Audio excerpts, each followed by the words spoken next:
Ce mode de jeu sur Brawl Stars est en train de mourir, alors laisse-moi t'expliquer pourquoi il est en train de mourir et laisse-moi aussi te montrer d'énormes solutions pour refaire revivre ce mode de jeu. Mais juste avant de commencer, n'oublie pas de t'abonner, mettre ton like, ton commentaire, ça fait extrêmement plaisir et ça permet de me soutenir.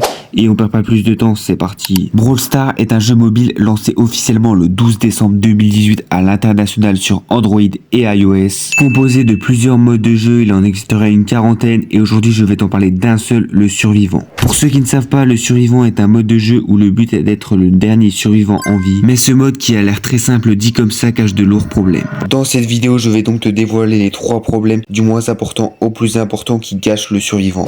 Le premier problème que je vais vous dévoiler, c'est la méta. Alors la méta, c'est quoi? C'est les meilleurs brawlers actuels du moment qui ont la polyvalence et le taux de victoire le plus élevé. Et le problème avec la méta du survivant, c'est que les meilleurs brawlers ne changent jamais. Vous aurez toujours du Kit, Edgar, Shelly, etc.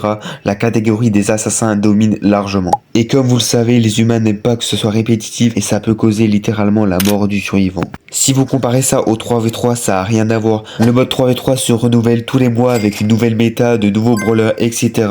Alors que le survivant, rien. Le deuxième problème du survivant, c'est qu'il n'y a aucune nouveauté. En 3v3, vous avez des nouvelles maps, des nouveaux modes comme le hockey brawl ou encore la chasse au trésor. Vous avez aussi des collaborations avec des nouveaux boss, mais toujours en 3v3, comme la collaboration avec Godzilla ou encore Stranger Things. Et le survivant, aucune nouveauté. De base, le survivant était le mode principal du jeu. En 2018, quand on passait à Brawl Stars, on pensait au survivant, mais c'est devenu rapidement l'un des modes de jeu les plus détestés. Et le troisième problème qui est selon moi le plus gros problème du survivant, c'est le win trade. Alors c'est quoi le win trade? Le win trade, c'est le fait de faire des alliances avec d'autres adversaires de la partie pour pouvoir faire top 1. Et le problème, c'est que le win trade, c'est très simple à faire avec les réseaux sociaux. Vous pouvez être en contact avec d'autres personnes très facilement. Si on compare au 3v3, ça a rien à voir car en 3v3 déjà c'est plus dur de win trade car déjà il y a que 6 joueurs au total alors qu'en survivant il peut y en avoir 10 voire 12 en survivant trio. Et aussi en 3v3, que vous gagnez ou perdez en fin de partie, vous pouvez signaler un joueur. Et donc s'il reçoit énormément de signalements, il peut se faire ban assez facilement comme d'autres joueurs du top monde.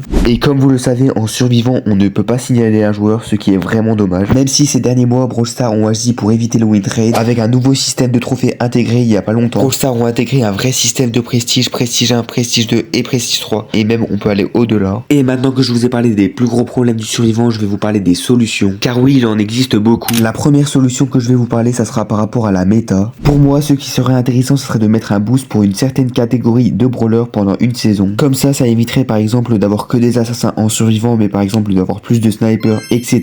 Car on va pas se mentir, mais en survivant, on voit souvent du Kit, du Edgar, du Shelly, etc. Mais on voit jamais de sniper ou encore de lanceurs. Et ça serait bien qu'à chaque saison, le boost change pour une autre catégorie. Que ce soit un boost de dégâts, de bouclier ou encore de portée, le principal c'est qu'il y ait du changement dans la méta. Et ce changement passe aussi par des ups et des nerfs. Car par exemple, des clans si en survivant et même en 3v3, on n'en voit jamais. Alors que ça fait plus d'un an qu'il est sorti et Kit, on le voit tout le temps. La deuxième solution que je vais vous apporter, c'est par rapport au survivant en lui-même. Il faut vraiment un renouveau par rapport au survivant, par rapport déjà aux maps qui sont souvent les mêmes. Trop répétitifs, c'est tout le temps les mêmes choses. Mais aussi, j'aimerais bien avoir de nouvelles choses directement dans les maps.